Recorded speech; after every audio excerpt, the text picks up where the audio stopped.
وشق البحار. Bismillahirrahmanirrahim. Alhamdulillah nahmaduhu wa nasta'inuhu wa nastaghfiruh wa na'udzu billahi min shururi anfusina wa min sayyiati a'malina may yahdihillahu fala mudhillalah wa may yudlil fala hadiyalah wa asyhadu an la ilaha illallah wahdahu la syarika lah wa asyhadu anna Muhammadan abduhu wa rasuluh amma ba'du. Kita melanjutkan pembahasan hadis Arba'in An-Nawawiyah dan kita masuk di hadis yang ke-23. Al-Imam Nawawi rahimahullah ta'ala beliau berkata, An Abi Malik Al-Asy'ari radhiyallahu anhu qala Rasulullah sallallahu alaihi wasallam. Dari Abu Malik Al-Asy'ari radhiyallahu anhu berkata, Rasulullah sallallahu alaihi wasallam beliau bersabda, at-tuhuru syatrul imani. Kebersihan merupakan setengah dari keimanan. Walhamdulillahi tamla'ul mizan. Dan ucapan alhamdulillah akan memenuhi timbangan amal. Wa subhanallahi walhamdulillahi tamla'ani au tamla'u ma bainas sama'i wal ardi. Ucapan subhanallah walhamdulillah akan mengisi antara langit-langit dan bumi. Wassolatu nurun. Dan solat itu adalah cahaya. Wassadaqatu burhanun. Dan sedekah itu adalah lentera. Wassabru diyaun. Dan kesabaran itu adalah sinar. Wal Qur'anu hujjatun laka au alaika. Dan Al-Qur'an itu hujjah yang akan membela kamu atau hujjah yang akan melawan kamu. Kullun nasi yaghdu. Setiap manusia itu berjalan. Faba'i'un nafsahu. Dan setiap orang itu akan menjual dirinya. Famu'tiquha au mubiquha. Maka ada yang menjual dirinya untuk keselamatan, atau ada di antara mereka yang membinasakan dirinya sendiri. Rawahu Muslim. Hadis ini dikeluarkan oleh Imam Muslim. Dalam hadis ini Rasulullah SAW menjelaskan tentang pintu-pintu kebaikan, dan kebaikan itu merupakan perniagaan. Kita itu sedang berdagang dengan Allah Ta'ala. Oleh itu amal soleh itu merupakan tijarah, merupakan perdagangan. Tapi perdagangan lan tabur, perdagangan yang tidak akan merugi. Sehingga kita dengan Allah itu sedang berdagang kita ini. Barang dagangan Allah itu adalah surga. Dan kita pun akan membeli barang dagangan Allah Ta'ala. Dengan apa? Dengan amal soleh kita. Sehingga kita semuanya itu sedang berniaga dengan Allah Ta'ala. Namanya orang berdagang itu ada hitungannya. Sehingga jangan sampai kita itu rugi. Sehingga kita itu punya hitungan. Maka seorang yang berdagang itu pasti dia akan mencari keuntungan sebanyak-banyaknya. Dan pasti ketika dia itu targetnya itu untung, pasti dia itu akan memperhatikan waktunya, tenaganya, modalnya, pikirannya. Itu semuanya ada hitungannya. Kalau seorang pedagang itu sangat ketat sekali terhadap hitungan waktu, tenaga, modal itu sangat ketat. Demikian juga kalau kita itu berdagang kepada Allah Ta'ala, kita juga ada hitungannya. Maka bagaimana kita itu bisa menyedikitkan modal, tetapi kita itu bisa mendulang keuntungan yang sebanyak-banyaknya. Kan seorang prinsip pedagang kan kayak itu, modalnya sedikit. Kalau bisa jangan modal, tetapi dia itu mendapatkan keuntungan yang melimpah.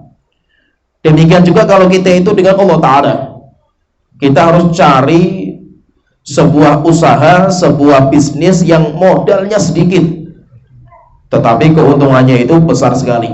Demikian juga dalam kita itu beramal soleh. Nah, itu Rasulullah SAW di sini beliau menyebutkan beberapa amalan yang itu untungnya itu besar sekali, keuntungannya itu sangat melimpah.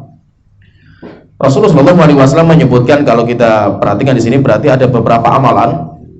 Rasulullah menyebutkan keutamanya ini, keutamanya ini, keutamanya ini. Kalau kita perhatikan itu dari penjelasan Rasulullah itu nanti sesuai dengan keutamaan itu nanti terbagi menjadi 4. Pembahasan beliau itu nanti terbagi menjadi 4. Yang pertama masalah bersuci, yang keutamanya setengah iman. Kemudian yang kedua zikir, alhamdulillah, subhanallah, dan yang lainnya yang keutamaannya itu amal yang ringan tapi berat di timbangan. Bahkan pahalanya itu seperti antara langit dan bumi besarnya itu. Kemudian yang ketiga, nanti ada amal-amal yang mendatangkan cahaya, sholat, sedekah, sabar. Kemudian yang keempat itu Al-Quran, yang merupakan hujjah kita nanti di hadapan Allah Ta'ala. Dan itu semuanya apa? Itu semuanya modal kita. Itu semuanya modal kita untuk membeli surga Allah Ta'ala. Yang pertama, Rasulullah SAW menyebutkan amal yang pertama, perdagangan kita dengan Allah Ta'ala, yang pertama adalah at-tuhuru syatrul iman. Kebersihan, membersihkan diri. Membersihkan diri, syatrul iman, merupakan setengah dari keimanan. Dinamakan dengan tuhur. Ini dalam bahasa Arab itu bisa nanti dibaca dengan tuhur, toknya itu ditomahkan, atau bisa dibaca dengan tohur. Bisa dibaca dengan toknya itu difathahkan, tohur. Bedanya itu kalau tuhur kegiatan, berarti kalau tuhur itu kegiatan bersuci. Kalau tohur pakainya fathah, itu alat yang dipakai untuk bersuci. Contohnya lagi, misalkan contohnya seperti wudu dan wadu. Wudu itu kegiatan berwudu, ditambahkan wawunya. Kalau wawunya difathahkan, wadu itu alat yang dipakai untuk berwudu, yaitu air. Contohnya lagi, misalkan dalam bahasa Arab ada namanya suhur, sahur. Suhur itu kegiatan bersahur, kegiatan makan sebelum subuh.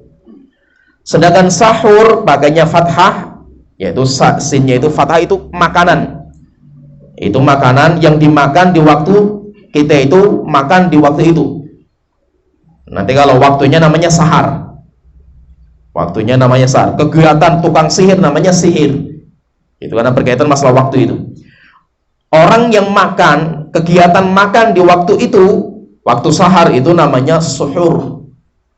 Makanan yang dimakan ketika waktu sahar namanya sahur. Oleh itu kalau kita itu sendiri bahasa kita keliru. Ayo sahur, sahur. Sahur itu makanannya. Sebenarnya bukan sahur. Ayo suhur, suhur. Aslinya suhur. Ayo makan sahur, makan sahur. Nah, itu makan. Kalau makan, kegiatan makannya itu suhur. Kalau sahur itu jenis makanannya. Nah, di sini Rasulullah mengatakan di sini tuhur. Tuhur itu kegiatan bersuci, kegiatan membersihkan diri. Syatrul iman itu setengah dari keimanan. Jadi keutamaan bersuci itu lafaz yang sahih tentang keutamaan bersuci itu lafaz hadisnya ini, at-tuhuru syatrul iman. Syatr itu nisf, setengah dari keimanan. Sedangkan lafaz yang terkenal sekali, an-nadhafatu minal iman, kebersihan itu setengah dari keimanan, itu lafadznya bukan hadis. Itu bukan hadis. Kalau dinisbatkan hadis pun itu termasuk hadis palsu. Sebagian mengatakan seperti itu ulama. Jadi kalau an-nadhafatu minal iman itu bukan lafadz hadis sahih. Tapi kalau yang hadis sahih itu at-tuhuru syatrul iman. Contohnya misalkan juga lafadz yang sebenarnya bukan hadis tapi terkenal. As-sholatu imaduddin. Faman aqamaha faqad aqamad-din wa man tarakaha faqad hadamad-din. Itu sering ditulis di masjid-masjid itu. As-sholatu imaduddin, salat itu tiang agama. Faman aqamaha faqad aqamad-din, siapa yang menegakkan salat dia telah menegakkan agama.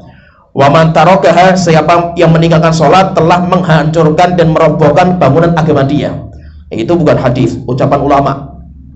Sedangkan sholat itu Rasulullah mengatakan wa umuduhu sholah, amud dan tiang penyangga agama itu adalah sholat. Tapi lafadznya bukan as-sholatu imaduddin. Jadi itu berkaitan masalah lafadz hadis. Oleh itu di sini Rasulullah mengatakan at-tuhuru syatrul iman. Kegiatan bersuci, membersihkan diri itu merupakan setengah dari keimanan.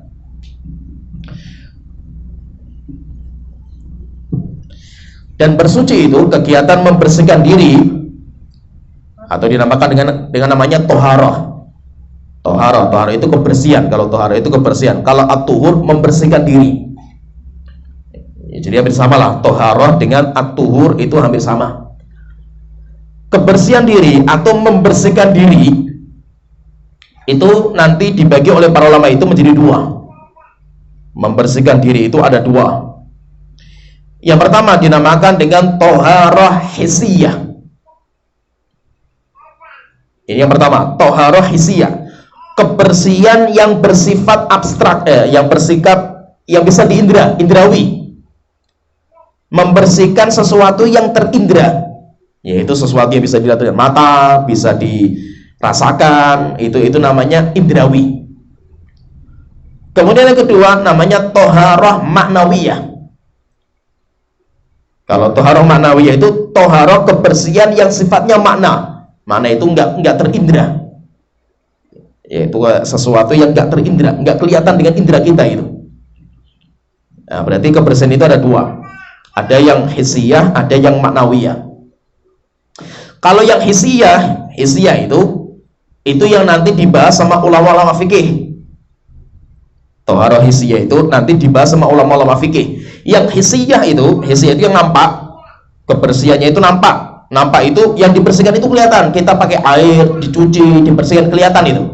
Itu nanti turunannya jadi dua. Ini kalau saya rinci sedikit, turunannya jadi dua. Ada toharoh minal najasah, najis. Ada toharoh minal hadas.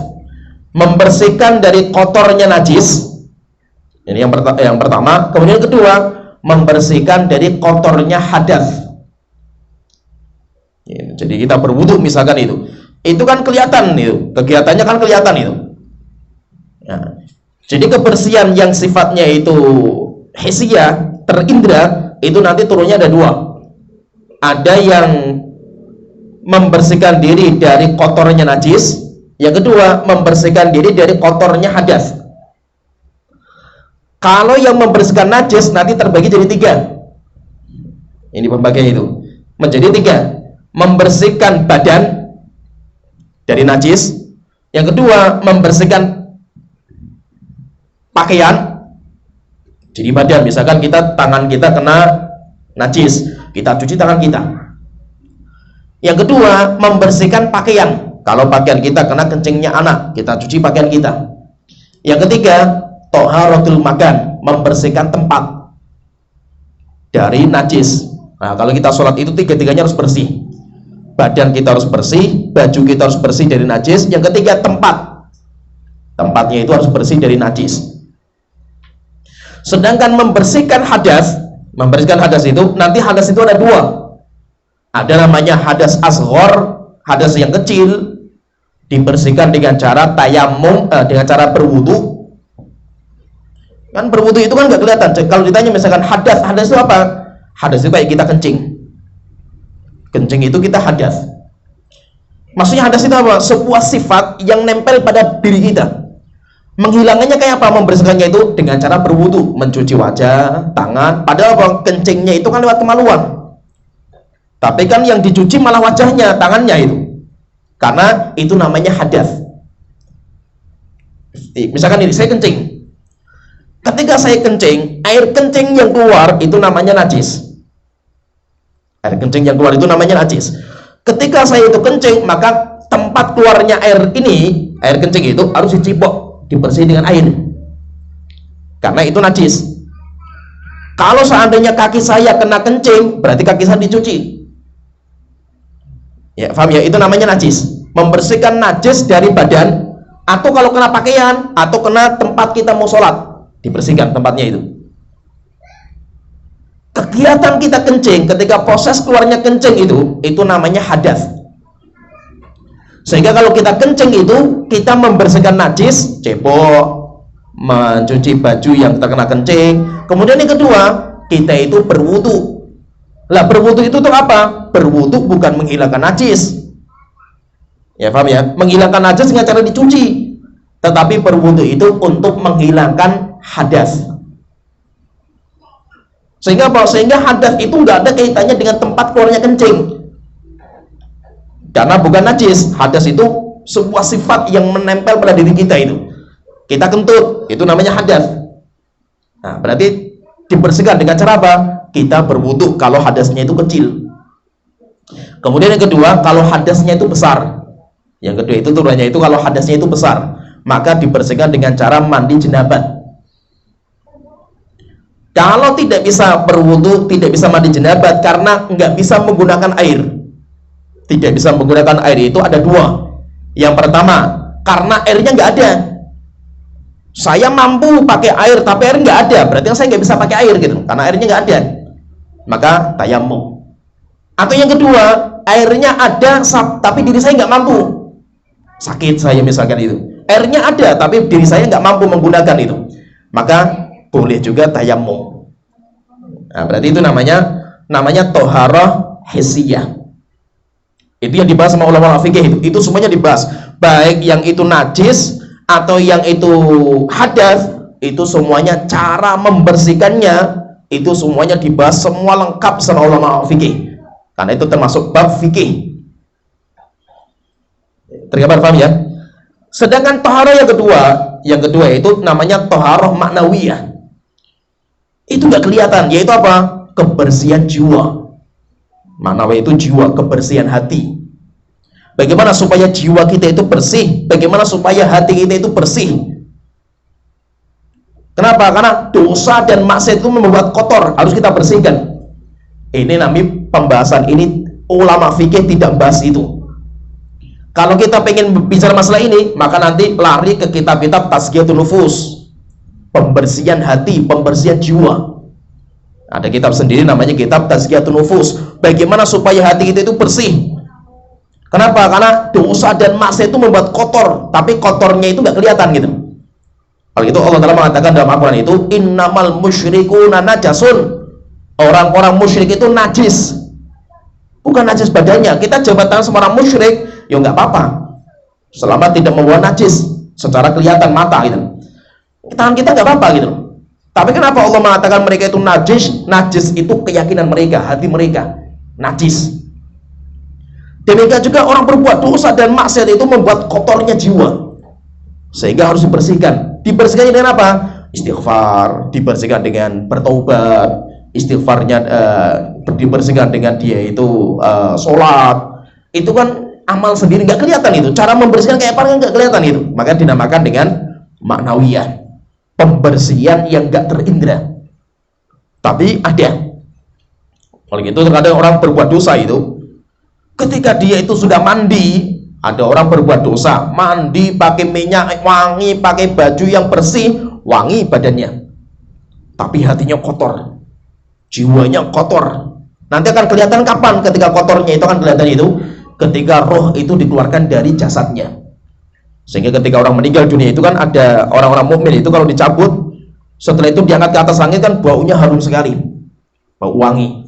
Sedangkan orang-orang kafir pelaku dosa dan maksiat ketika dicabut bau busuk, sehingga semua malaikat yang di atas langit terganggu dengan baunya. Kenapa? Karena nggak kelihatan, baunya itu nggak kelihatan. Oleh itu ada banyak ulama sahabat yang mengatakan, kata Abu Hurairah dan yang lainnya itu, jika seandainya dosa itu berbau kayak bau badan, nggak ada seorang pun yang mau duduk sama saya. Kenapa? Karena kita semuanya punya banyak dosa gitu. Tapi alhamdulillah dosa kita itu nggak tercium baunya itu. Sehingga apa? Sehingga orang itu masih mau duduk sama kita, mendengar ucapan kita, bahkan mau ngaji sama kita itu bukan karena kita itu orang suci, bukan. Nggak ada orang yang suci malaikat. Tapi kenapa kok ada orang itu yang mau duduk sama kita, ngaji sama kita, dengar ucapan kita itu? Karena Allah itu menutupi aib kita itu. Sehingga dosa kita itu nggak kelihatan. nggak tercium. Kalau seandainya dosa itu kayak bau badan, keringat, ya orang nggak ada yang mau dekat-dekat sama kita, apalagi dengar kita itu. Tetapi alhamdulillah itu ditutupi sama Allah Ta'ala. Nah di sini Rasulullah mengatakan di sini at-tuhuru syatrul iman. Kegiatan membersihkan diri itu merupakan setengah dari keimanan. Kenapa kok setengah itu? Karena orang tidak akan masuk ke surga kecuali dengan itu, membersihkan. Namanya kita itu kan ada namanya, jadi ada perintah Allah, ada larangan Allah Ta'ala. Ada perintah, ada larangan. Kita itu pasti dalam diri kita itu nggak akan sempurna menjalankan dua-dua ini. Ada waktunya di mana kita itu pasti akan lemah. Tidak mungkin kita itu suci, bisa menjalankan semua perintah Allah, bisa meninggalkan larangan Allah, itu nggak mungkin. Pasti ada kalanya di mana kita itu akan jatuh. Kita malas menjalankan perintah Allah Ta'ala, kita nanti akan menerjang larangan Allah Ta'ala, maka tidak ada cara kecuali apa? Kita bersihkan. Oleh itu kenapa kok membersihkan diri itu termasuk setengah? Karena manusia itu hidupnya antara dua itu, istiqomah di atas agama, terkadang dia jatuh dalam agama. Sehingga orang membersihkan diri itu setengah dari keimanan. Oleh itu Islam itu kalau kita perhatikan, Islam itu semuanya kebersihan. Baik kebersihan yang bersifat maknawi atau kebersihan yang bersifat hissiyah. Islam itu semuanya seperti itu. Sehingga kita sholat itu kayak orang mandi sehari 5 kali. Mandikan apanya? Rohnya dimandikan, hatinya dimandikan. Orang puasa itu sunnah itu menghapuskan dosa sampai ada yang 2 tahun. Itu kan membersihkan dosa-dosa dia. Sehingga bahwa Islam itu semuanya itu pembersihan. Supaya apa? Supaya orang itu bisa masuk surga. Karena tidak boleh orang masuk surga itu kecuali jiwa yang bersih. Harus bersih baru boleh masuk surga. Kalau belum bersih, maka nanti akan dibersihkan. Yang paling mudah itu kalau kita sendiri membersihkan. Jadi tinggal membersihkan itu nanti ada 2 pilihan. Tinggal antum itu milih yang mana. Yang pertama, Anda sendiri yang membersihkan. Kita punya dosa misalnya itu, Allah memberikan kesempatan untuk Anda membersihkan, silahkan dibersihkan. Kalau kita nggak maksimal membersihkan, maka nanti yang kedua, yaitu apa? Allah yang akan membersihkan.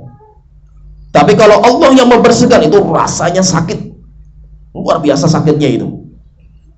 Terkadang itu kita itu terkadang kerak. Jadi dosa, kalau kita berbuat dosa itu kan sekali kita berbuat dosa itu kayak satu noda, satu titik noda. Kalau kita bertobat kepada Allah Ta'ala dihapus.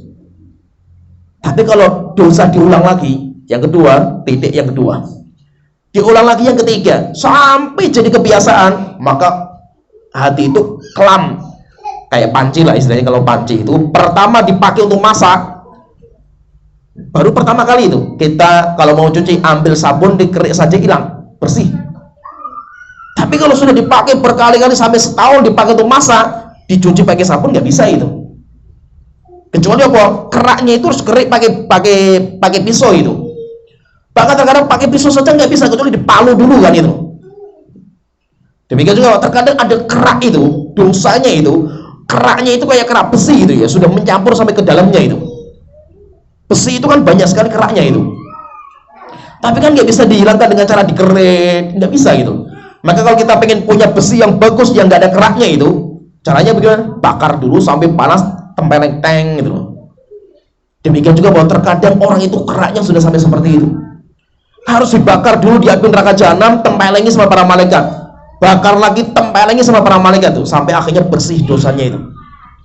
Oleh itu sebenarnya itu kita itu masih punya kesempatan untuk membersihkan dosa. Dosa kita itu kan jumlahnya berapa? Jumlahnya itu setiap hari mata kita itu melihat berapa kali kita itu. Setiap hari lisan kita ngomong berapa kali itu. Itu tertumpuk-tumpuk itu setiap hari loh itu. Kegiatan kita itu setiap hari itu. Maka dosa itu jumlahnya sudah nggak bisa terhitung. Nah, terus bagaimana kalau seperti ini itu? Maka selama masih ada kesempatan kita membersihkan, bersihkan semaksimal mungkin. Tapi kalau kita itu nggak maksimal, ya nanti itu Allah nanti akan membersihkan. Terkadang Allah bersihkan di dunia, sehingga di dunia dihabisi memang sama Allah Ta'ala itu. Ludes, hartanya ludes, sakit parah, keluarganya hancur-hancuran itu untuk membersihkan. Sakit memang sakitnya luar biasa gitu. Kalau dunia sampai belum selesai, dia meninggal dunia, maka nanti di alam kubur dibersihkan lagi sama Allah Ta'ala. Belum selesai, maka di hari kiamat nanti dibersihkan lagi sama Allah Ta'ala. Intinya tidak boleh orang itu masuk surga kecuali ketika orang itu sudah bersih.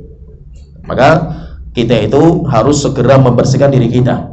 Oleh itu kebersihan itu Masya Allah ibadah yang luar biasa. Apalagi membersihkan jiwa, itu lebih penting daripada membersihkan badan. Badan penting, karena syarat sahnya sholat kita itu harus bersihkan badan kita itu. Tetapi membersihkan jiwa itu lebih susah dan lebih penting daripada badan. Kemudian yang kedua, ibadah yang kedua itu adalah ibadah berzikir. Ibadah yang merupakan modal penting kita lahir. Modalnya sedikit, untungnya besar. Itu bagi seorang pengusaha itu, kalau ada bisnis yang seperti itu menggiurkan. Bisnis modalnya sedikit, untungnya besar sekali, itu menggiurkan. Maka ibadah yang kedua yang modalnya itu sedikit, untungnya besar, yang kedua itu adalah berzikir.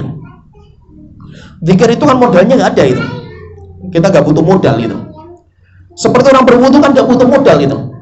Modalnya cuma air, ya alhamdulillah gratis semua air kita kan itu. Sehingga ini ibadah yang kedua, ini ibadah yang modalnya itu murah sekali itu. Tinggal istilahnya itu kalau kasarnya itu modalnya cuma abab berzikir, subhanallah, subhanallah, alhamdulillah, alhamdulillah. Modalnya sedikit sekali itu. Tapi keutamanya, pahalanya luar biasa pahalanya itu. Nah, disebutkan sama Rasul di sini ada dua zikir yang disebutkan sama Rasulullah, alhamdulillah, subhanallah. Alhamdulillah dan subhanallah. Kalau lebih lengkapnya itu nanti ada 4 sebenarnya itu. Subhanallah, walhamdulillah, wala ilaha illallah, wallahu akbar. Ada 4. 4 ini Rasulullah mengatakan li'an aqula subhanallah, walhamdulillah, wala ilaha illallah, wallahu akbar. Jika seandainya, kata Rasulullah itu, saya mampu membaca subhanallah, walhamdulillah, wala ilaha illallah, wallahu akbar, satu kali saja, berarti satu kali itu sudah 4 yang kita baca itu. Apa kata Rasulullah itu? Rasulullah mengatakan ahabbu ilayya mimma tola'at alaihi syams. Rasulullah mengatakan ucapan itu lebih saya cintai daripada semua yang disinari sama matahari. Berarti apa? Dunia dan seisinya. Bukan hanya dunia, alam semesta berarti itu. Ucapan subhanallah, walhamdulillah, wala ilaha illallah, wallahu akbar, itu lebih saya sukai daripada dunia dan seisinya. Ucapan yang paling besar lah, Pak Cintai sama Allah Ta'ala itu ucapan seperti ini. Oleh itu, Masya Allah itu, zikir itu ibadah yang sangat murah. Kalau istilahnya apa? Gratis. Modalnya nggak ada, antum nggak butuh modal gitu. Tapi pahalanya luar biasa, besar sekali pahalanya ini. Yaitu untungnya itu Masya Allah itu. Sampai Rasulullah mengatakan itu, ala ukhbirukum bi ahabbi a'malikum. Mau nggak kalian itu saya kabarkan amal yang terbaik kalian lah. Yang kedua, amal yang paling Allah cintai. Yang ketiga, amal yang paling bersih. Yang keempat, amal yang lebih baik daripada kamu itu sedekah dengan emas dan perak. Yang kelima, amal yang lebih baik daripada kamu berjihad, membunuh orang, berperang melawan orang kafir, baik kamu terbunuh menjadi syahid atau kamu bisa membunuh mereka. Makanya para sahabat nanti, ya Rasulullah, amal apa itu? Masya Allah, pahalanya itu. Amal pahalanya luar biasa itu. Maka Rasulullah mengatakan, zikrullah, berzikir kepada Allah Ta'ala. Subhanallah, zikir itu kan mudah sekali, modalnya nggak ada itu. Bahkan amal yang kita bisa amalkan dengan kita itu, istilahnya itu kita sambil bekerja, sambil kita nyopir, sambil kita naik motor, sambil kita itu apa saja bisa dengan cara berzikir itu. Oleh itu para ulama mengatakan sebuah amalan di mana amal itu sangat mudah diamalkan, tapi pahalanya itu melimpah, tidak ada orang yang bisa menjalankan kecuali orang yang Allah cintai sajalah. Contohnya gini, seperti bisnis. Ada sebuah bisnis yang modalnya nggak ada, tapi keuntungannya melimpah, nggak ada yang bisa kecuali orang-orang pakarnya saja gitu. Orang-orang biasa nggak bisa itu. Orang-orang masih pemula, orang-orang yang dia itu masih bukan jam terbangnya bisnis itu masih pemula itu, nggak akan tahu bisnis yang menggiurkan itu yang mana gitu. Tapi kalau sudah dia itu sudah bisnisnya itu sudah melalang buana, dia nanti akan tahu bisnis yang sangat murah tetapi keuntungannya besar. Demikian juga Pak, seperti kita berdagang dengan Allah Ta'ala. Dia nanti akan tahu mana amal soleh yang murah sekali lah itu, tapi pahalanya luar biasa. Tetapi yang bisa menjalankan itu hanya orang-orang pilihan. Walaupun apa mudah sekali kita jalankan. Maka itu orang bisa berzikir itu nggak mudah. Amal ringan, tetapi syaitan nggak akan membiarkan.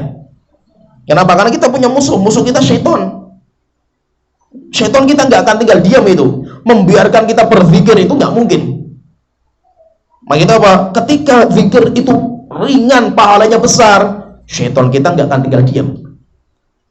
Oleh itu kenapa kok zikir itu walaupun ringan menjadi amal yang paling sering dijalankan?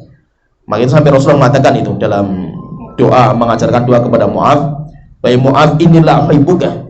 Wahai Mu'adz, saya itu senang sama kamu.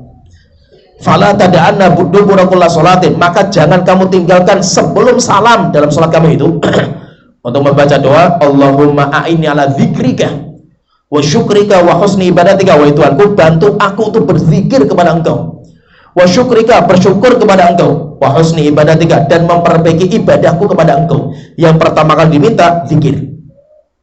Kenapa kok pertama kali minta bantuan sama Allah untuk berzikir? Karena zikir itu nggak mudah. Susah sekali kita berzikir itu. Terkadang misalkan ya saya sendiri sering alami itu. Saya pun sering sekali itu. Kita mau naik mobil misalkan, kita mau berjalan, kita sudah rancang lah, atau kita naik motor. Saya dari tempat rumah sampai ke masjid itu naik motor misalkan 5 menit, itu sudah saya rancang sebenarnya itu. Saya nanti naik motor, saya membaca surat Sabihis, selesai lah itu, satu surat selesai sampai masjid. Atau jalan kaki, sudah saya rancang itu. Subhanallah, naik motor jedet, jalan lihat perempuan, hilang itu. Rencananya sudah buyar itu. Atau ketika lewat apa saya itu, lihat sesuatu itu buyar itu. Ketika di motor, mikirnya itu sudah bukan zikir lagi itu. Mikirnya nanti saya kerjanya apa ya, program saya lah itu. Saya nanti mau sarapan apa ya itu. Saya nanti apa saja itu. Sampai akhirnya sampai masjid, Masya Allah, saya tadi sudah rencana padahal itu nggak sempat terbaca gitu. Syaitan itu akan ganggu pikiran kita gitu. Sehingga susah sekali untuk mengingat. Zikir itu kan sebenarnya mudah, gampangnya tahu. Tinggal itu ingat zikir, bisa wis. Cuma ingat saja itu. Ketika naik motor misalkan, ingat keutamaan baca subhanallah, ya subhanallah, subhanallah, subhanallah.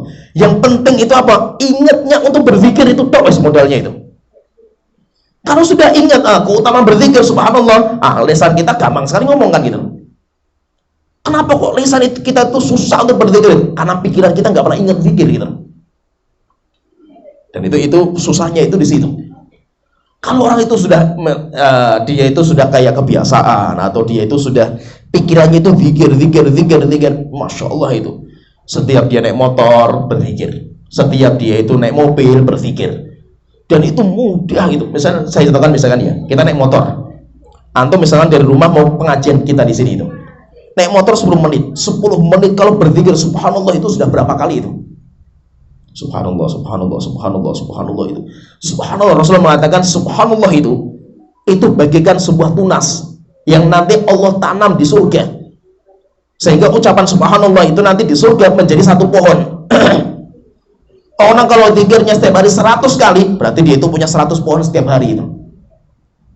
Tapi apa? Untuk mengingat, untuk berzikir itu Masya Allah susahnya luar biasa.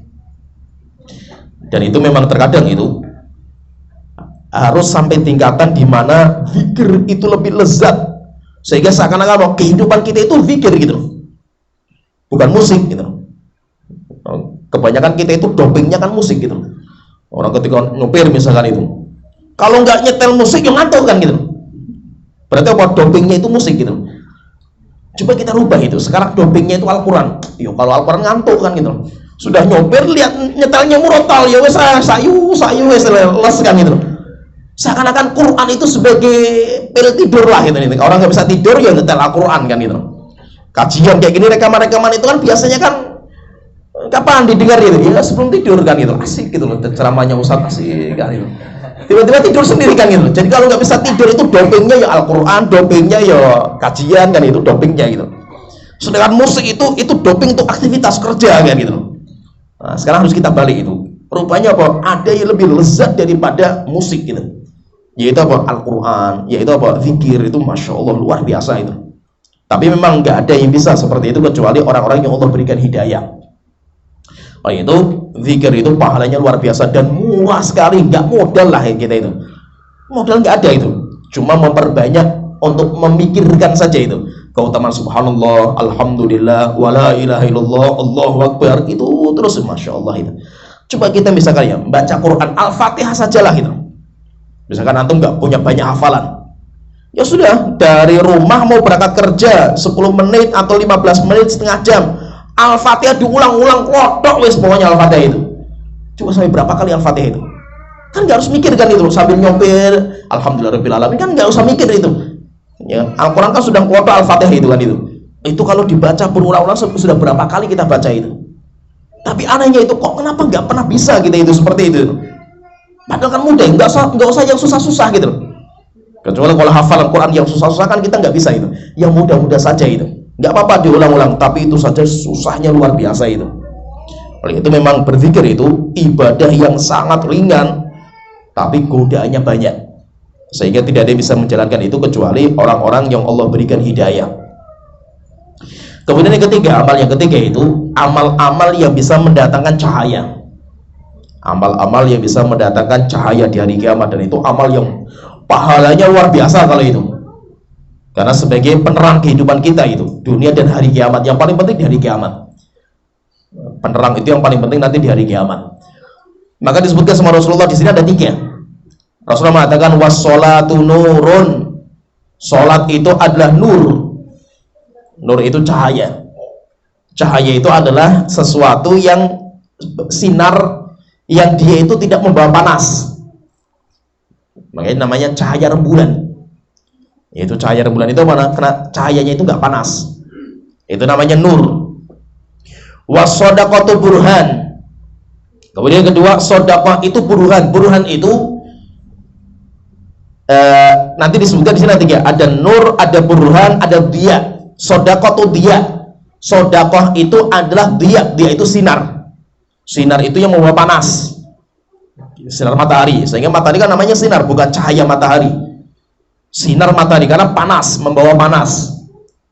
Sedangkan kalau burhan, burhan itu sinar yang membuat mata kita itu pedes gitu. Misalkan lampu sorot mobil misalkan itu. Kita kalau lagi nyopir ada lampu sorot itu pedes mata kita itu. Nah itu sesuatu yang mencolok di mata itu. Cahaya yang mencolok di mata itu namanya burhan. Itu sama-sama semuanya kembali ke cahaya lah itu. Ke sinar, yaitu yang penerang, sebagai penerang. Tapi ada 3 istilah yang beda-beda. Kalau nur itu cahaya yang tidak membawa panas dan tidak membuat mata kita itu pedes gitu. Itu namanya nur. Kemudian yang kedua sodakoh. Sodakoh itu sinar yang membuat mata kita itu pedes karena mencoloknya gitu. Kemudian kalau sabar, sabar itu sinar yang membuat panas. Nah di sini sebutkan 3-tiganya. Kenapa? Karena memang itu ada pengaruhnya gitu. Sholat, ibadah sholat itu kan ibadah yang menenangkan, ibadah yang mudah. Orang menjalankan itu kan nggak ada beratnya sama sekali itu. Itu ibaratnya kayak cahaya. Sehingga hidup kita itu bisa tenang. Misalkan kita ada lampu kayak gini kan tenang hidup kita itu. Nggak panas, sehingga kita itu di bawah terik matahari kan panas kan itu. Enak gitu loh kehidupan kita itu. Sholat itu memberikan cahaya kepada kita seperti itu gitu loh. Sehingga orang sholat itu lezat gitu loh. Enak orang sholat itu. Dia ketika sholat itu tenang, sehingga kalau dia itu menikmati itu, dia itu pengennya lama-lama itu sholatnya itu. Kenapa? Karena tenang, nggak panas. Hati kita itu nggak ada susahnya itu.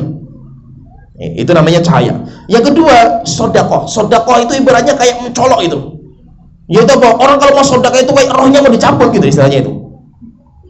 tiba-tiba misalkan datang waktu mengeluarkan zakat gitu, Masya Allah, kayak mata kita itu sudah dicolok gitu loh dengan sinarnya itu, kaget kita itu, aduh waktunya keluar zakat kita ini. Kalau kita orang bayar zakat itu gak seperti orang sholat gitu, susah sekali kayak kita itu mengeluarkan sesuatu yang sangat berharga dalam diri kita itu, berat sekali itu, susah, tapi itu sebagai penerang kehidupan kita. Kemudian yang kedua, yang ketiga itu sabar. Sabar itu kayak sinar matahari, panas rasanya itu. Kenapa? Karena memang kita sabar itu berat sekali, panas diri kita itu untuk menjalani semua ujian yang kita hadapi itu. Tuh sabar itu, Masya Allah, susah kita itu. Nah, sehingga itu pun kenapa diistilahkan dengan seperti itu, beda-beda, ada cahaya, ada sinar, ada yaitu yang mencolok, lampu yang mencolok. Kenapa? Karena semuanya itu beda-beda. Kita sholat, kita sedekah, kita sabar itu nanti kandungannya beda-beda.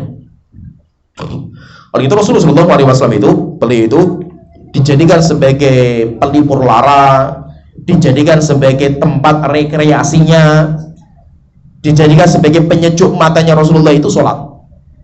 Oleh itu Rasulullah itu dijadikan, kata Rasulullah sampai beliau mengatakan, wa ju'ilat qurratu ainin li fis shalah. Allah itu menjadikan, alhamdulillah, penyejuk mata saya itu ada pada sholat saya. Sehingga sholat itu penyejuk mata bagi orang-orang yang beriman, yang merasakan lezatnya ibadah. Oleh itu Rasulullah itu kalau sudah rasanya pening, ya banyak masalah, namanya seorang raja gitu, banyak masalah pasti kan. Maka Rasulullah itu rekreasinya sholat. Sehingga Rasulullah kalau sudah banyak urusan itu, Rasulullah itu panggil Bilal. Kemudian Rasulullah mengatakan, ya Bilal, arihna bis sholah, tolong segerkan jiwa kita lagi dengan sholat. Kayak kita, kalau kita kan cara merekreasikan diri itu kan dengan cara jalan-jalan, lihat pemandangan yang indah kan gitu. Cara merekreasikan diri. Kalau Rasulullah merekreasikan dirinya itu dengan cara sholat. Ya kayak kita, lampu yang terang kayak gini kan rekreasi, enak gitu loh. Kita lihat gitu, pandangan itu enak gitu, seger kan. Oleh itu sholat itu seperti itu. Tetapi tidak ada orang yang bisa menjadikan sholat sebagai penyejuk mata kecuali orang yang dia itu tahu tentang keutamaan sholat. Sehingga kita itu tahu keutamaan ibadah itu penting sebagai motivasi diri kita. Kemudian yang kedua, Rasulullah di sini menyebutkan tentang sedekah. Kalau dalam riwayat yang lain, Rasulullah itu mengatakan sedekah itu ya namanya burhan, was-shadaqatu burhan. Burhan itu sebagai lampu senter akan keimanan kita itu. Jadi kayak kita jauh itu. Kalau kita nggak tahu ini arahnya kemana itu dari jauh, maka di center itu, yaitu di lampu sholatnya itu, itu sedekah. Jadi sedekah itu kayak apa? Istilahnya itu, kata para ulama mengatakan sebagai tanda bukti imannya dia. Jadi sebagai tanda. Jadi kayak kita naik mobil itu dari kejauhan kita nggak terang ini, nggak jelas ini kemana ini. Akhirnya disorot dengan lampu itu kelihatan, oh kita sudah sampai di sini.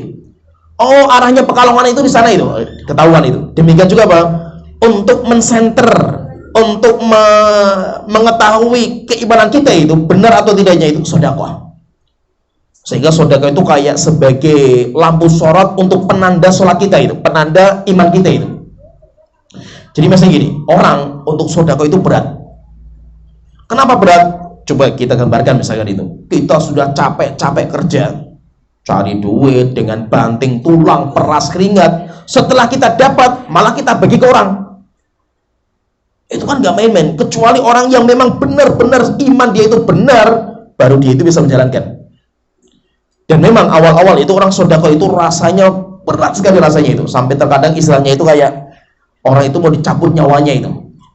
Ada pernah orang datang ke saya itu, ya konsultasi masalah pajak, masalah zakat.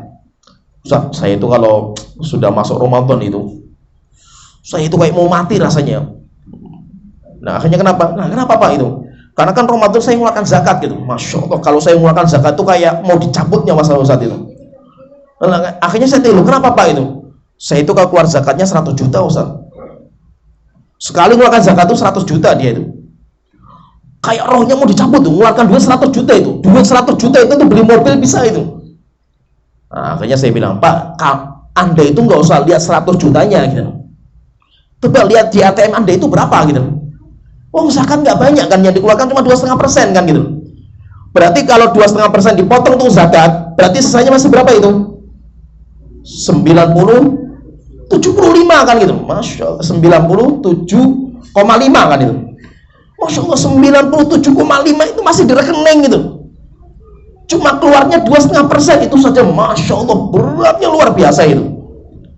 Kenapa? Karena mereka itu istilahnya gini, saya yang capek, dia yang nikmatkan gitu loh. Saya yang gulung komeng kayak gini, mikir utang, mikir pajak, mikir ini, dianya tinggal terima duitnya itu. Akhirnya apa? Jengkelnya pengusaha itu kan, kalau sudah Ramadan kayak semuanya itu kenal sama kita semua gitu.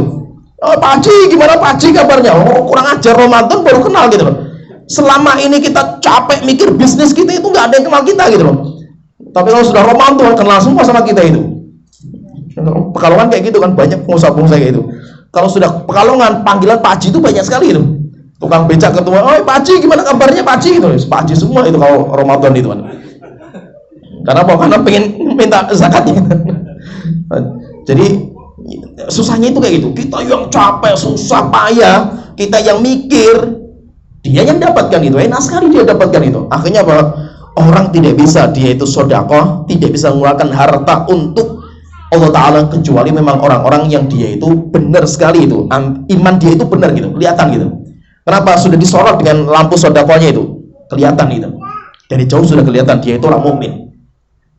Dan memang terkadang itu orang itu sedekah itu, jadi gini istilahnya, sedekah itu ibaratnya itu kayak orang itu olahraga. Sehingga apa? Sebenarnya tazkiyah diri itu kayak olahraga gitu. Orang misalkan ya, saya jarang olahraga itu. Tiba-tiba saya olahraga. Padahal olahraganya nggak banyak gitu. Saya lama nggak olahraga ya. Padahal dulu suka olahraga. Lama nggak olahraga itu, setelah itu olahraga cuma gerak-gerak tok di rumah lah sebentar sedikit itu. Biasanya ada aplikasi di HP itu kan, bisa itu aplikasi apa olahraga di rumah itu. Gerakan kaki sebentar, ini kaki sebentar. Masya Allah, pegelnya 3 hari itu. Kayak patah-patah kakinya itu. Padahal cuma olahraga seperti itu gitu loh. Setelah itu mulai jalan. Wah, Masya Allah, pertama ngos-ngosan mau mati. Padahal cuma jalan tok loh. Bukan lari loh. Kayak mau mati gitu loh. Tapi lama-lama apa? Biasa. Akhirnya apa? Jalan itu biasa itu. Akhirnya pengen lari kan. Lari pertama kali yo capek sekali. Lama-lamanya biasa. Demikian juga apa? Orang sedekah. Orang sedekah itu pertama kali, Masya Allah, susahnya luar biasa itu. Karena istilahnya itu tangan kita itu kalau sudah sama duit itu kayak extra jos gitu, kenceng megangnya itu, kencengnya luar biasa gitu. Jadi tangan kita itu kayak gitu istilahnya kalau sama duit kan gitu. Tapi lama-lama apa? Lama-lama itu mulai kita itu merasakan lezatnya itu, enak sekali kita sedekah itu. Sampai akhirnya apa? Sampai sebuah tingkatan di mana kita itu merasakan lezat lah, kita itu merasakan bahagia ketika kita butuh sesuatu, butuh barang itu. Tapi kita itu bisa memberikan kepada orang yang lebih membutuhkan itu. Itu tingkatan yang luar biasa kalau seperti itu. Sudah sampai tingkatan para sahabat. Para sahabat itu wa yu'thiruna ala anfusihim walau kana bihim khassasah. Mereka lebih mendahulukan saudaranya daripada dirinya sendiri walaupun mereka juga butuh gitu. Sampai ketika ada seorang sahabat yang makan, ada tamunya Rasulullah. Rasulullah punya tamu, keluarganya ditanya nggak ada yang punya makanan. Makanya Rasul tanya sama para sahabat orang Ansor, siapa di antara kalian yang bisa menjamu tamu saya? Langsung, wahai Rasulullah, saya menjamu. Setelah itu dia pulang, tanya sama istrinya, kamu punya makanan nggak itu? Nggak ada, rumah makanannya ada untuk anak-anak kita itu, makan malam itu. Akhirnya suaminya mengatakan, udah, anak-anak tidurkan. Nanti ketika tamu datang, tolong lampu dimatikan. Biarkan dia makan lah itu. Semuanya untuk dia, kita itu pura-pura saja itu. Akhirnya benar, anaknya dikasih mainan, tidur. Setelah itu ketika tamunya datang, dimatikan lampunya itu. Semua makanan dihidangkan kepada tamunya makan dengan lahamnya karena ngira tuan rumahnya juga makan gitu. Sehingga dia nyaman, puas makanannya itu. Padahal tuan rumahnya nggak makan. Setelah itu apa? Nggak ada yang tahu padahal itu. Waktu itu nggak ada yang tahu kecuali dia sama istrinya saja itu. Tapi subhanallah, Allah itu tahu gitu. Setelah itu apa? Rasulullah dikabari tentang sahabat ini itu yang nggak makan demi tamunya itu. Akhirnya apa kata Rasulullah itu? Sungguh Allah takjub dengan perbuatan kamu dan istri kamu itu. Rasulullah setelah subuh ngabarkan kepada sahabat itu seperti itu. Terkadang maksudnya apa? Lezat, ada kelezatan di mana kita itu bisa berbagi gitu. Tapi memang itu butuh waktu gitu. Nah, itu ada cerita yang masyhur sekali itu, cerita sahabat. Ketika selesai perang, ada seorang wanita yang mencari pamannya. Cari, dia itu bawa minuman gitu. Ketika sudah ketemu pamannya, dia sudah sakarat, sudah mau mati itu, dia kehausan sekali itu. Akhirnya dia makan air. Ketika itu dianya perempuan itu tahu itu pamannya itu, datang kepada pamannya. Ketika sudah mau diminumkan itu, dia mendengar sebelahnya itu ada orang yang mengatakan air. Akhirnya pamannya mengatakan, coba berikan kepada dia dulu, mungkin dia lebih butuh daripada saya. Akhirnya perempuan itu datang kepada seseorang yang kedua.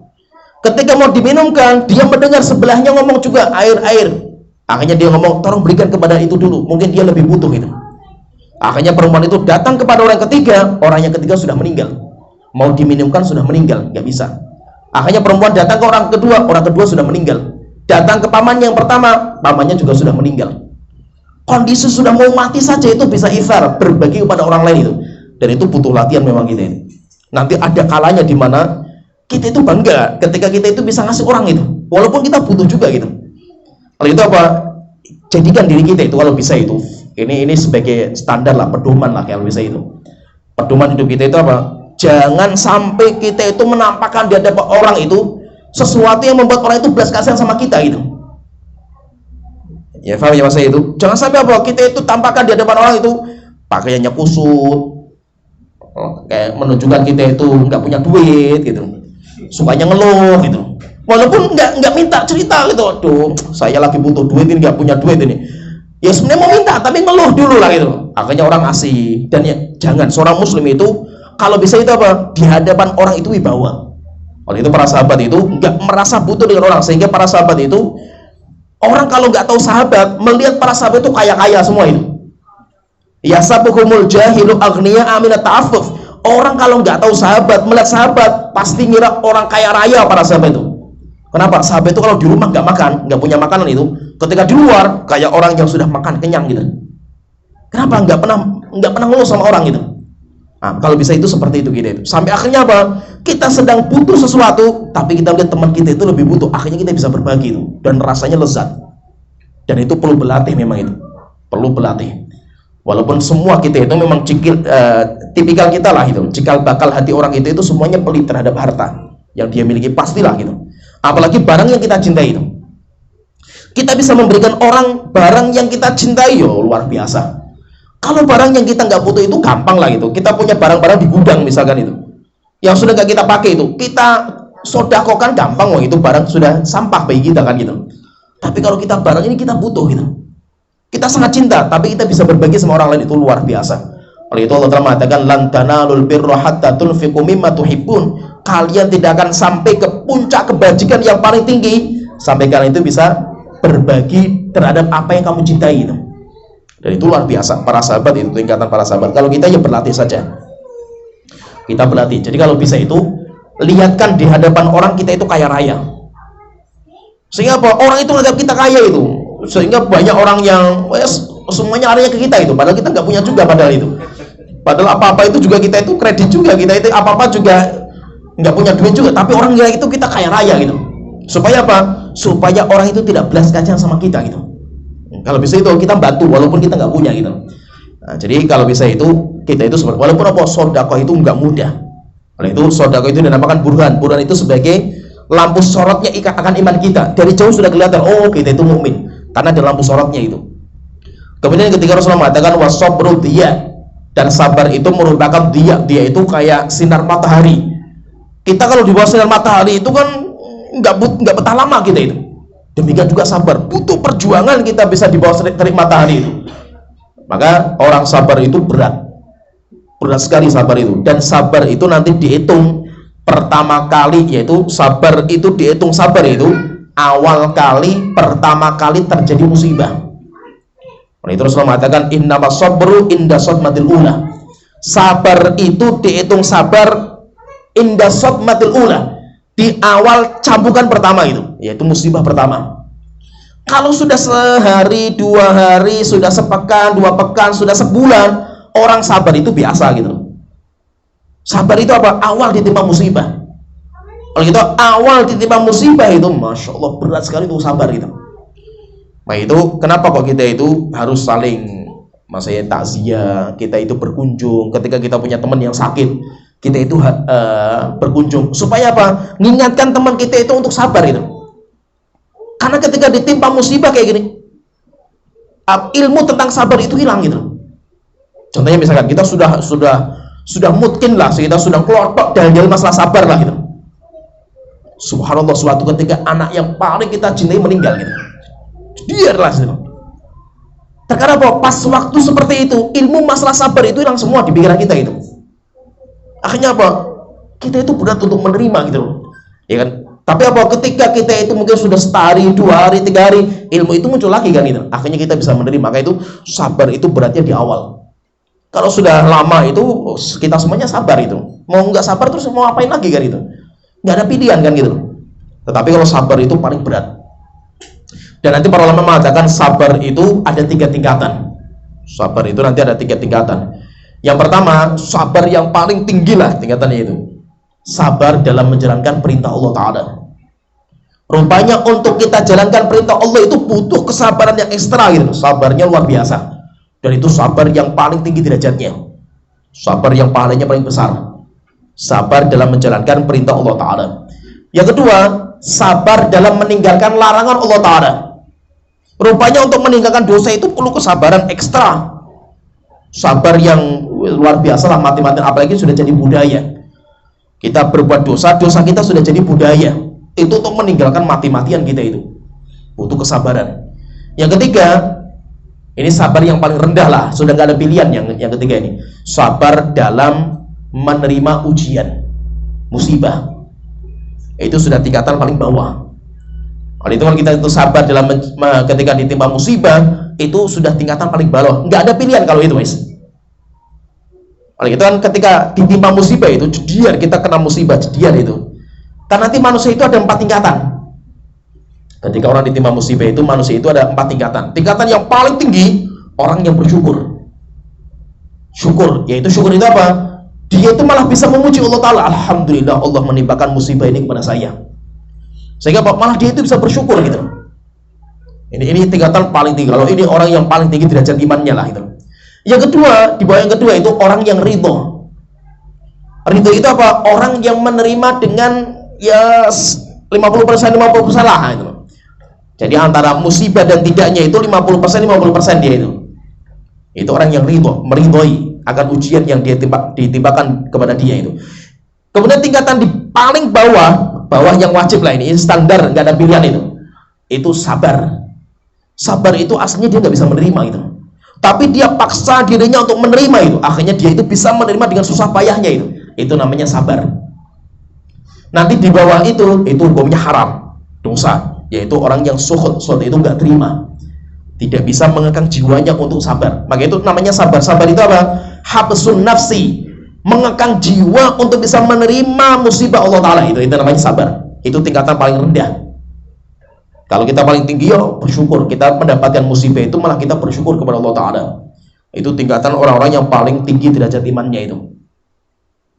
Jadi 3 amalan ini, sholat, sedekah, sabar, ini semuanya mendatangkan cahaya. Dan yang terbaik itu, yang paling kita butuhkan itu cahaya itu nanti di hari kiamat. Itu sangat kita butuhkan. Kemudian amal yang keempat, jadi amal-amal yang keempat, yang pertama kan amal yang merupakan setengah iman, bersuci. Kemudian yang kedua, amal yang timbangannya berat di hari kiamat, zikir. Yang ketiga, amal-amal yang mendatangkan cahaya. Itu ada 3, sholat, sedekah, sabar. Kemudian yang keempat ini, amal yang keempat. Amal yang keempat adalah amal yang bisa menjadi hujah kita di hadapan Allah Ta'ala. Hujah itu maksudnya apa? Membela kita nanti ketika Allah itu bertanya kepada kita. Yaitu akan membela, membantu ngomong kita di hadapan Allah Ta'ala itu. Itu adalah Al-Quran. Al-Quran kita. Itu Rasulullah mengatakan wal Qur'anu hujjatun laka au alika. Al-Quran itu hujjah yang bela kamu nanti di hari kiamat, atau Al-Quran itu adalah hujjah yang bantah kamu nanti di hari kiamat. Sehingga kita sama Al-Quran itu nanti ada 2 pilihan. Yang pertama, kita jadikan Al-Quran sebagai pembela kita, yang bantu ngomong kita di hadapan Allah Ta'ala. Atau yang ketiga, Al-Quran itu malah yang membinasakan kita, yang lapor kepada kita di hadapan Allah Ta'ala, sehingga nanti kita itu akan ya semakin beratlah azab kita itu nanti di hari kiamat. Kenapa? Al-Quran yang ngomong jelek akan kita. Kalau dalam banyak riwayat itu Rasulullah SAW itu menyebutkan tentang Al-Quran itu nanti di hari kiamat itu diwujudkan dalam wujud laki-laki biasa, yaitu seseorang yang muda, anak muda. Itu nanti akan membela orangnya itu, membacanya itu seperti Al-Baqarah itu nanti diwujudkan dalam wujud orang, dan itu nanti akan membela kita di hadapan Allah Ta'ala. Oleh itu Al-Quran kita ini ya kita berjuanglah semaksimal mungkin, walaupun memang zaman kita itu berat. Zaman kita itu berat untuk istiqomah baca Quran. Wes baca saja lah gitu, nggak perlu menghafal. Kalau menghafal lebih berat lagi itu. Kenapa? Menghafal itu pol-polnya kita itu ya pindah hafalan, nggak nambah hafalan gitu ya kan? Pindah tok hafalan kita itu saja sudah orang yang berjuang maksimal mungkin lah itu, pindah hafalan itu ya kan? Kalau nambah hafalan, Masya Allah top sekali kalau kita bisa nambah hafalan kan itu. Maka minimal itu apa? Minimal udah kita punya rutin baca Quran. Misalkan nih, kita punya bacaan Quran, targetnya itu harus 30 juz selesai, hatam. Bisa nggak kita hatamkan 1 bulan sekali? Kalau 1 bulan sekali berarti 1 hari kan 1 juz. Nggak bisa, ini berat, kita punya banyak kesibukan. Oke, wes 2 bulan. 2 bulan sekali, kalau 2 bulan berarti sehari kan setengah juz. Baca saja gitu, baca, gak usah dihafal gitu loh. Nggak bisa lagi, udah kalau nggak bisa lagi, wes 3 bulan sehari. 3 bulan 1 kali kataman. Nggak bisa lagi 4 bulan, nggak bisa lagi setahun lah itu. Setahun sudah berapa itu 1 hari kan itu? Masih nggak bisa lagi. Terus kapan kita itu bisa menghatamkan gitu? Kalau Ramadan saja, datang bulan Ramadan nggak bisa menghatamkan, Masya. Terus kapan lagi kita bisa menghatamkan Quran kan itu? Minimal apa? Minimal kita baca saja itu. Di rumah itu kita itu kalau zaman sekarang kan jarang mushaf kan itu, pakai HP. Aplikasi Quran kan banyak di HP itu. Kita baca gitu. Yang penting apa? Setiap hari kita punya jadwal rutin baca Quran itu. Lebih mudahnya lagi kan kalau sholat 5 kali sehari kan itu. Kalau 5 kali sehari, setiap sholat, selesai sholat itu 1 lembar, 5 lembar itu sudah setengah juz. Ringan sekali. Sholat sebentar setelah zikir, baca Quran, buka HP, baca 1 lembar. 1 lembar saja, 1 muka lah gitu. 1 lembar. 1 juz kan 10 lembar gitu. 1 juz kan 10 lembar. Kalau kita bacanya 5 lembar, kan berarti cuma setengah juz. Setiap hari kan mudah gitu. Baca Quran sebentar saja sih. Kecuali kalau kita itu masih ya terbata-bata, ya kita lama. Tapi kalau sudah terbiasa, cepat kita itu. Kita kalau sudah hafal itu, apalagi sudah ngelodok hafalan kita itu, baca surat kahfi itu paling 10 menit nggak ada gitu. Apalagi kalau sudah hafalan gitu, sudah kuat karena sering terbiasa. Misalkan surat kahfi dibaca setiap malam Jumat dibaca itu. Nggak usah bacanya itu duduk sambil lihat mushaf, nggak perlu gitu loh. Kita sambil bacanya sambil naik motor bisa gitu loh, selesai gitu. Karena apa? Sudah hafal, sudah mungkin gitu hafalannya itu. Dan itu yang penting apa? Yang penting itu yang kita biasakan. Yang penting itu Al-Quran bagi firman Allah itu. Maksud kita nggak pernah hatam gitu loh. Minimal kita hatamkan. Imam Syafi'i saja itu, beliau itu kalau bulan Ramadan, beliau menghatamkan Quran dalam sholatnya itu. Dalam sholatnya itu 1 bulan itu 60 kali khataman. Itu dalam sholat. Yang dibaca di luar sholat nggak dihitung sama beliau itu. Itu dalam sholatnya itu. Dan kalau orang bertanya kok bisa gitu, seperti itu bisa karena semangatnya itu. Oh, semuanya itu bisa dengan semangat gitu. Yang penting itu kita biasakan. Kita punya waktu, misalkan wirid setiap hari itu bacanya kapan lah itu. Itu kalau bisa istiqomah kita jaga. Yang paling susah itu istiqomahnya. Dan yang penting itu nggak usah banyak-banyak kita itu. Nggak bisa memaksakan harus 1 juz lah gitu. Minimal apa? Minimal kita setiap hari itu punya bacaan. Minimal punya bacaan. Kalau sudah nggak bisa baca rutin sampai nanti hatam, ya sudah, yang penting itu ada surat-surat yang biasa kita baca lah gitu. Apa? Itu nggak apa-apa. Yang penting itu lisan kita itu terus bersama Al-Quran gitu. Kemudian setelah Rasulullah mengatakan, terakhir Rasulullah mengatakan, kullun nas yaqdu, setiap orang itu akan berjalan menuju akhirat. Dunia itu nggak pernah berhenti. Semuanya akan berjalan terus. Dunia itu akan berjalan terus itu.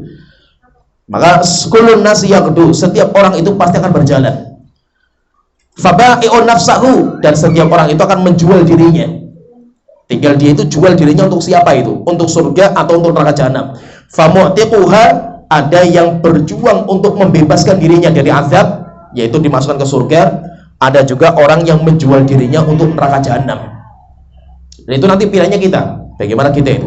Mau kita jual diri kita untuk surga, itu juga butuh perjuangan. Ada orang yang menjual dirinya untuk neraka jahanam, itu juga butuh perjuangan.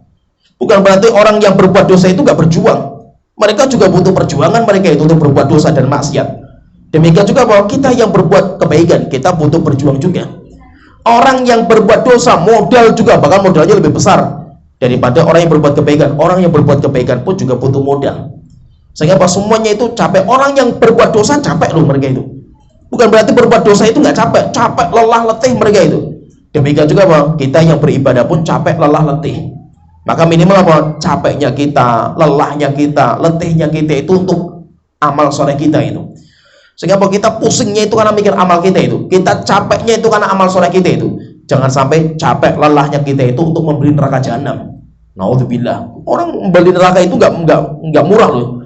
Orang membeli neraka jahanam itu mahal mereka itu. Capek, lelah, letih mereka itu. Tetapi apa? Malah mereka itu capeknya mereka, hartanya mereka, waktunya mereka, tenaganya mereka dijual untuk membeli neraka jahanam. Naudzubillah gitu. Maka nggak apa-apa lah kita itu capek, lelah, letih nggak apa-apa. Yang penting kita itu targetnya membeli surga Allah Taala. Ya, sampai di sini pembahasan kita alhamdulillah sudah selesai tentang perniagaan akhirat, jual beli akhirat. Dan namanya perniagaan jual beli itu memang kita itu harus cerdas. Saya sering ingatkan itu ke teman-teman itu. Antum itu kalau bisnis, hitungannya itu ngelotok lah hitungannya itu. Tritil hitungannya itu. Tapi kalau urusan akhirat kenapa kok nggak ada hitungan gitu loh. Coba sih dihitung gitu loh. Masa gini saya contohkan ya. Nggak semua amal itu semuanya itu harus kita amalkan semua itu. Contohnya itu. Ada seorang pengusaha itu kerjaannya setiap tahun itu umroh. Setiap tahun itu. Bahkan ada orang itu setiap tahun haji. Masya Allah itu duitnya ya luar biasa lah orang ini. Dia pernah ngomong ke saya, Ustaz, saya pokoknya kalau punya duit ya saya kumpulkan untuk haji. Saya setiap tahun haji, walaupun mahal sekali biaya haji setiap tahun kan itu. Akhirnya saya ngomong sama gini, Bapak ini, Pak, kita duduk sebentar lah, kita ngobrol lah itu. Sekarang gini, kita kalau bisnis itu namanya orang yang hebat itu yang kayak apa Pak itu? Dia ngomong ya bisnis itu kan kita harus carilah bisnis yang modalnya itu kecil tapi untungnya besar gitu. Oke, saya tanya sekarang, Bapak ini haji setiap tahun itu biaya berapa gitu? 300-an juta Ustaz itu. Oke, uang segitu 300 juta itu saya tanya, haji yang kedua, ketiga itu hukumnya apa Pak itu? Wajib nggak itu? Ya hukumnya sunnah itu. Ketiga ya saya tanya itu, Anda kalau haji setiap tahun itu, pertanyaan ikhlas nggak itu kepada Allah Ta'ala itu dan yang lainnya itu? Coba kalau seandainya 300 juta lah itu, atau nggak banyak-banyak lah, 100 juta haji 100 juta misalkan itu, 100 juta dipakai untuk menyekolahkan orang itu. Coba pilih misalkan orang-orang yatim, orang-orang miskin, atau orang-orang yang dia pintar-pintar tapi keluarga miskin kan itu. Coba itu dipondokkan. Ambil saja 5 orang lah itu. 5 orang dipondokkan kan 100 juta kan 20 juta kan penting kan gitu. Dipondokkan, kemudian disekolahkan sampai belajar ke luar negeri, biayai sampai mereka pulang. Coba misalkan kita punya 5 orang yang kita biayai belajar. Mereka nanti pulang jadi ustadz-ustadz gitu loh. Setiap murid mereka bikin pondok gitu. Terus Anda tinggal kipas-kipas di rumah gitu loh, Mas. Kenapa? Karena mesin pencetak amalnya sudah ada itu, ustadz-ustadznya kan gitu loh, selesai kan gitu loh. Yang capek ustadznya, yang ngomong ustadznya, Andanya tinggal kipas-kipas di rumah, tiduran, dapat kiriman pahala dari ustadznya itu kan itu. Nah, sekarang coba dihitung-hitung Pak itu. Makanya kita harus cerdas dalam masalah ini. Akhirnya mikir juga setelah itu kan ya itu. Coba misalkan uang segitu 100 juta misalkan, kalau dibelikan untuk beli mushaf itu, bagi kepada pondok-pondok yang tahfidz gitu. Ya enggak, ya itu baginya itu ke pondok tahfidz, jangan wakafnya di masjid. Di masjid itu jarang baca gitu loh. Oh, cuma jadi pajangan tuh kalau di masjid kan gitu. Tapi apa, berikan kepada orang-orang yang dia itu pondok tahfidz, penghafal Quran, akan dibaca setiap hari. Berapa pahala kita gitu. Jadi apa? Masih itu apa? Orang bisnis akhirat itu harus matang itu. Jangan yang penting saya beramal lah gitu. Bukan benar beramal, enggak, beramalnya ini pahalanya berapa gitu. Ya. Oleh itu kata para ulama mengatakan Juret, ada terkenal sekali kisah Juret itu. Juret itu termasuk kisah bayi yang bisa ngomong ketika baru dilahirkan itu, termasuk Juret. Kata para ulama, Juret itu bukan ahlul ilmi. Dia itu ahli ibadah. Sehingga tidak bisa membedakan mana antara 2 amal soleh yang terbaik itu yang mana, dia nggak bisa gitu. Kan jurid itu kan rajin ibadah sampai dia itu mengasingkan diri untuk ibadah kepada Allah Ta'ala, sampai nggak kerja, nggak menikah, nggak apa-apalah itu. Suatu ketika ibunya datang ke rumahnya jurid, pas waktu jurid itu sedang ibadah, sholat sunnah, diketuk pintunya, jurid sedang sholat. Akhirnya jurid bingung, saya lanjutkan sholat saya atau saya batalkan untuk ibu saya. Akhirnya dia milih Allah Ta'ala. Setelah itu ibunya ngetuk pintu, lama nggak dibuka, akhirnya ibunya pulang. Besoknya ibunya datang ke rumahnya jurid, ketuk pintu, juridnya sedang ibadah juga, nggak dibukakan, akhirnya pulang sampai 3 hari. Setelah itu ibunya marah, kemudian berdoa, wahai Tuhanku, jangan kau matikan anak saya jurid kecuali engkau fitnah dia dengan wanita pelacur. Di waktu itu ada seorang wanita pelacur cantik sekali, sampai dia bangga dengan kecantikan, ngomong sama teman-temannya itu, siapa laki-laki yang nggak tergoda dengan saya? Akhirnya orang-orang mantan jurid yang nggak tergoda. Akhirnya perempuan itu tertarik untuk menggoda jurid. Akhirnya bermacam-macam cara untuk diajak berzina, juridnya nggak bisa sama sekali itu. Sampai akhirnya wanita pelacur itu putus asa, dia setelah itu berzina dengan pengembala kambing. Sampai hamil, ketika hamil, keluar-keluar yang menghamil saya itu jurid. Sampai akhirnya masyarakat marah, kemudian rumahnya dihancurkan, juridnya diarak, dipukuli. Orang-orang mantan kamu itu sok-sok ahli ibadah, padahal kamu berzina sama wanita pelacur. Setelah lahiran, maka jurid ngomong, mana bayinya, mana, bawa sini. Akhirnya jurid sholat, kemudian dipegang pusarnya bayi itu, kemudian tanya, nak, bapak kamu siapa? Setelah itu anaknya mengatakan, bapak saya adalah si fulan, pengembala kambing. Setelah itu orang-orang pada minta maaf, kemudian kata jurid, bangunkan rumah saya seperti semula, yaitu bangunan sederhana. Kata para ulama, jurid ini bukan ahli ilmi.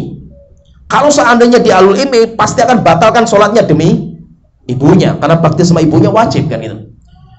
Sedangkan dia itu sholat itu kan hukumnya sunnah.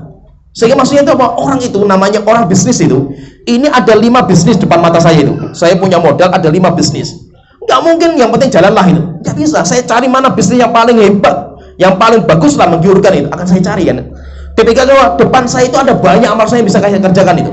Saya bisa belajar, saya bisa bakti sama orang tua, saya bisa ini. Banyak amal saya bisa saya kerjakan itu. Orang yang pintar itu apa? Orang yang bisa mencari mana antara 2 kebaikan yang terbaik. Ini namanya orang yang berilmu.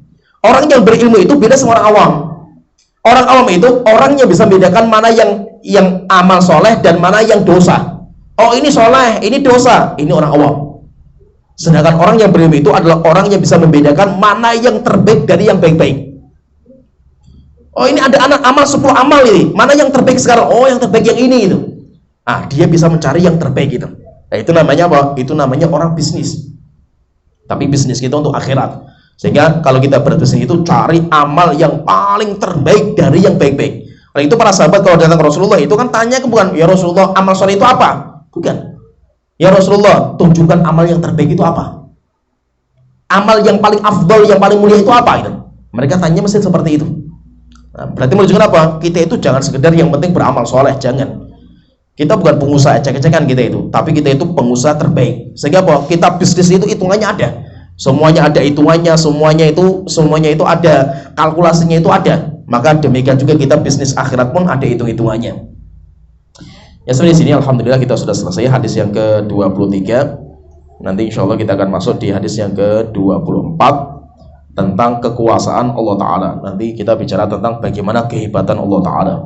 Ya sampai di sini wa akhiru da'wana alhamdulillahirabbil alamin sallallahu alaihi Muhammad wa ala alihi wa sahbihi ajmain.